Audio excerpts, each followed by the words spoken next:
तो देखिए किस तरीके से काम हो रहा है आदिवासियों के लिए। सरगुजा से क्षेत्र की हम बात करें या फिर बस्तर की बात करें, हर जगह आदिवासियों के लिए काम किया जा रहा है, आदिवासियों का उत्थान किया जा रहा है।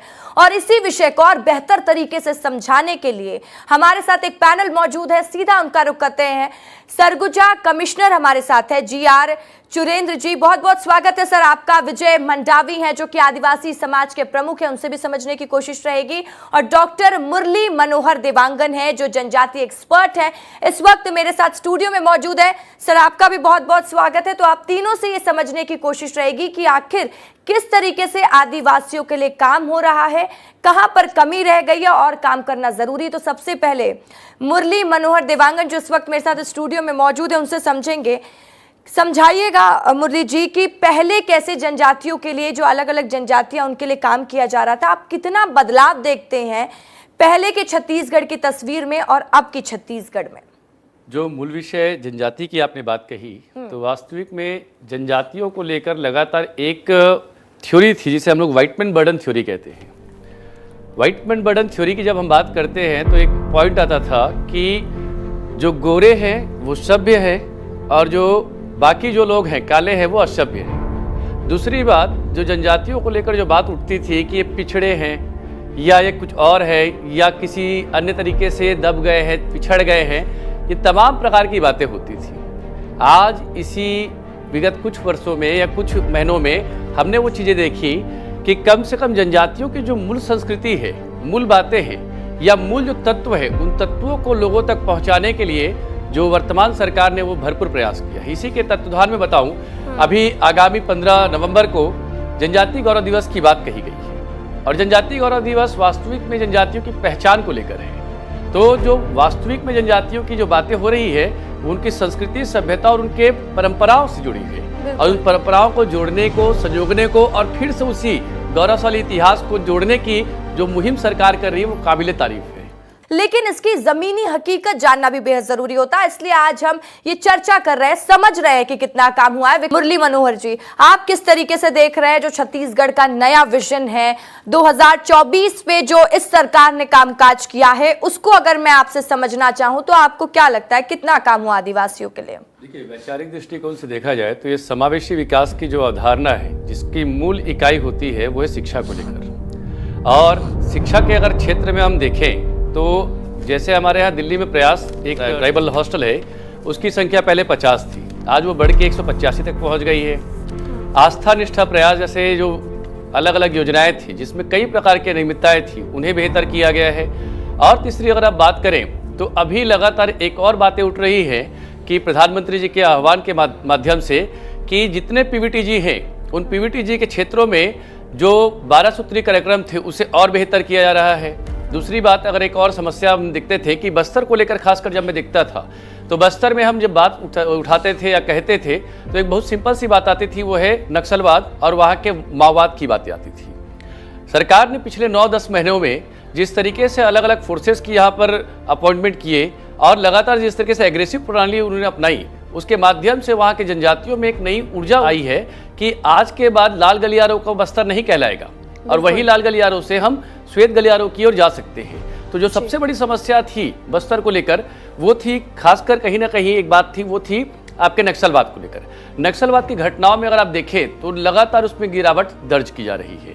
दूसरी बात, केंद्रीय स्तर पर भी देखा जाए तो केंद्रीय गृह मंत्री जी जब छत्तीसगढ़ के आगमन पर थे तब उस समय भी उन्होंने कहा कि अगले आगामी कुछ वर्षों में नक्सलवाद जैसी समस्याओं को हम दूर कर लेंगे। तो जो आदिवासियों की जो कहीं ना कहीं जो कमी या कोई ना कोई जो रवैया या कहीं ना कहीं पिछड़ापन जो था, उस पिछड़ापन को अब धीरे धीरे हम मुख्य मार्ग में लाने की पूरे भरपूर प्रयास पर हैं। और इसमें कहीं ना कहीं सरकार का जो एग्रेसिव रवैया है वो रवैया कहीं ना कहीं कारगर सिद्ध होगा। और बिल्कुल देखिए, सबसे बड़ी बात यह है कि आदिवासियों को लेकर पहले भी बातें होती थी, लेकिन अब जिस तरीके से काम किया जा रहा है, आप देखिए कि कुछ ऐसी योजनाएं जो पहले बंद कर दी गई थी, आदिवासी बच्चों के लिए एकलव्य स्कूल की योजना फिर से शुरू की गई और तेंदुपत्ता को लेकर जो राशि बढ़ाई गई, तो वो उनके लिए कहीं ना कहीं बहुत लाभदायक भी है और इसकी मांग भी आदिवासी बरसों से कर रहे थे। चरण पादुका योजना का अगर मैं जिक्र करूं, और मुरली मनोहर जी आप अभी सुन रहे थे जैसा कि कमिश्नर भी हमको समझा रहे हैं कि किस तरीके से काम किया जा रहा है। लेकिन अगर इसी चीज़ों को, अगर मैं आपका एक एक्सपर्ट व्यू चाहूँगी, जिस गति में अभी काम हो रहा है, इस गति में अगर पहले काम हुआ होता तो क्या अभी छत्तीसगढ़ की एक रूपरेखा होती, और जिस तरीके से अभी काम हो रहा है तो आगे इसका कितना इम्पैक्ट छत्तीसगढ़ में आप देख पा रहे हैं? आपका विजन क्या कहता है, आपको क्या समझ में आ रहा है इससे? जैसा कि आदरणीय कमिश्नर सर ने बताया कि मयाली को लेकर बात हुई, जसपुर में ही देश देखा क्षेत्र है या पंचभैया क्षेत्र है, रानी दा है। अगर आप उत्तरांचल और दक्षिण की बात करें छत्तीसगढ़ में, तो पूर्ण रूप से देखा जाए जलप्रपात और प्राकृतिक नैसर्गिक सुंदरता का हब रहा है। मगर विगत कई वर्षों में हम देखें कि पर्यटन को लेकर कई अलग अलग योजनाएं लाई गई, चाहे वो स्वदेश दर्शन की बात हो, चाहे आपके ट्राइबल टूरिस्ट सर्किट की बात हो, कई अलग अलग योजनाएं लाई गई, परंतु जिस तरीके से विकास होना चाहिए था वो कहीं ना कहीं रुक गया था। मयाली मैंने एक एग्जाम्पल दिया, सर ने भी इस बात का जिक्र किया मयाली को लेकर। मयाली अगर देखा जाए तो सरगुजा क्षेत्र का सबसे बड़ा पर्यटन केंद्र बनेगा। जैसे हम बस्तर में आज चित्रकूट को, तीरथगढ़ को, कांगेर वैली को जिस तरीके से देख रहे हैं, और वहाँ पर प्रत्यक्ष अप्रत्यक्ष रूप से हम सैकड़ों हजारों बच्चों को या युवाओं को वहाँ पर रोजगार प्रदान करा पा रहे हैं।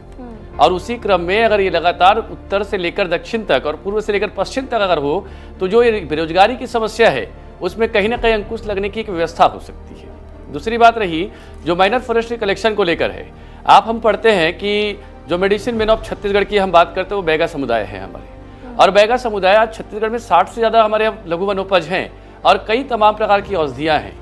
उन औषधियों का अगर सही तरीके से समुचित विकास तरीके से किया जाए और उनका अगर MSME उसको इंट्रोड्यूस किया जाए उस क्षेत्र में, तो मुझे लगता है कि छत्तीसगढ़ एक बहुत बड़ा औषधिक केंद्र बन सकता है।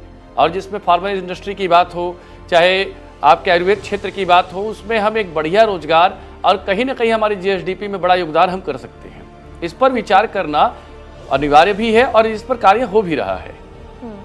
तो चलिए, ये बहुत अच्छी बात होती है कि जो वादे आप करते हैं उन वादों को अगर पूरा करें तो जनता का विश्वास बना रहता है। और जो बातें हुई थी कि आदिवासियों के उत्थान के लिए काम किया जाएगा, और छत्तीसगढ़ जैसा कि बार बार पुकार रहा था कि एक आदिवासी मुख्यमंत्री मिले, और छत्तीसगढ़ को मिला भी। लेकिन सबसे अच्छी बात यह हो जाती है कि काम हो रहा है। मुरली मनोहर जी, अगला सवाल और आखिरी सवाल मैं आपसे ही लेना चाहूंगी। जैसे कि अभी हम समझ रहे हैं, छत्तीसगढ़ के विजन को देख रहे हैं कि किस तरीके से आदिवासियों के लिए काम हो रहा है, लेकिन नक्सलवाद का खात्मा जो कि सरकार का एक विजन है, लगातार उसमें भी प्रयास किया जा रहा है। लेकिन आदिवासी जो कि सबसे ज्यादा इससे प्रभावित रहे हैं, क्योंकि आदिवासी क्षेत्र में ही सबसे ज्यादा इस तरह की घटना हुई है और उन्हीं क्षेत्रों को प्रभावित किया है। तो नक्सलवाद जिस तरीके से खत्म हो रहा है धीरे धीरे, आदिवासी इससे कितना आगे बढ़ेगा, आपको क्या लग रहा है, इनका कैसा विजन होगा? देखिए, नक्सलवाद की जो समस्या का अंत था वो 3 ही बिंदुओं पर था। वो है संघर्ष, दबाव और विकास की नीति पर। संघर्ष हम कई वर्षों से करते आ रहे हैं, और वो संघर्ष किस बात को लेकर था कि जो माओवादी विचारधारा थी उन लोगों की, और जिस तरीके से एक कुंठित मनाई स्थिति को वहाँ के लोगों में भर दिया गया था कुछ अलग अलग तत्वों के द्वारा, वो तत्व जो है अब धीरे धीरे करके वास्तविक चेहरे उनके अब सामने आ रहे हैं, पहली बात। दूसरी बात है विकास की पगडंडी की बात करें तो आज अबुझमाड़ के क्षेत्र में भी और बीजापुर के अंतिम बिंदु तक भी हम इंफ्रास्ट्रक्चर डेवलपमेंट करवा पा रहे हैं। दूसरी बात है, एक जो सबसे बड़ी समस्या रहती है कि अगर कोई बच्चा कोई स्थानीय स्तर पर कोई भाषा बोली का ज्ञान रखता है और उसकी प्राथमिकी शिक्षा की हम बात करें, जिसे हम लोग 350 में भी जोड़ा है हमारे संविधान के अनुच्छेद में, कि अगर वो स्थानीय भाषा के आधार पर अगर वो बच्चा अपनी पढ़ाई नहीं करेगा तो आगे की पढ़ाई कर पाना लगभग असंभव है। और इसी के तहत में सरकार ने अभी नई योजनाओं के तहत में 18 भाषाओं पर अपने पाठ्यक्रम तैयार किए हैं। ये एक सराहनीय पहल है कि जब तक बच्चा पढ़ेगा नहीं प्राथमिक शिक्षा को, और उसके बाद अगर हम उसे कहें कि अंग्रेजी पढ़ो और बाकी विषय पढ़ो, तो मुझे नहीं लगता ये कोई तर्कपूर्ण कोई मामला होगा। दूसरी बात, और साथ ही देखिए, जैसा कि आपने बहुत वैसे समझा दिया अच्छे से कि किस तरीके से लोगों के मन में अब एक आदिवासी छात्र भी आगे बढ़ना चाह रहा है। वो जो हम देखते थे कहीं ना कहीं शिक्षा के क्षेत्र में भी लोग पीछे रह रहे थे, वो भी अब धीरे धीरे आगे बढ़ रहे हैं, और ये सबसे अच्छी बात हो जाती है। क्योंकि जब बात विकास की होती है तो सबसे पहला विकास, अगर बौद्धिक विकास हो या कोई एजुकेशन के क्षेत्र में कोई एरिया आगे बढ़ रहा हो, तो वो कहीं ना कहीं विकास की रफ्तार में आगे जाएगा। या आप दोनों गेस्ट का बहुत बहुत शुक्रिया विस्तार न्यूज से खास बातचीत करने के लिए।